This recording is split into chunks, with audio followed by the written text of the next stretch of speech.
Naging halimbawa ng katapatan ang isang kawani ng Angeles City Hall matapos nitong dalhin sa City Information Office o CIO ang napulot na cellphone upang maibalik sa may-ari.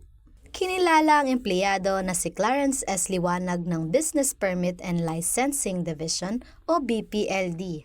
Nakita raw ni Liwanag ang cellphone na naiwan sa harap ng rotonda habang papasok sa trabaho. Kalaunan, nakontak ang mga magulang ng may-ari at naibalik ang nawawalang cellphone.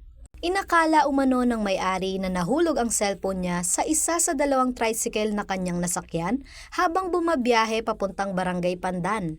Malaking ginhawa raw ang kanyang naramdaman nang maibalik ito kaya nagpasalamat siya kay Liwanag sa ipinakitang katapatan.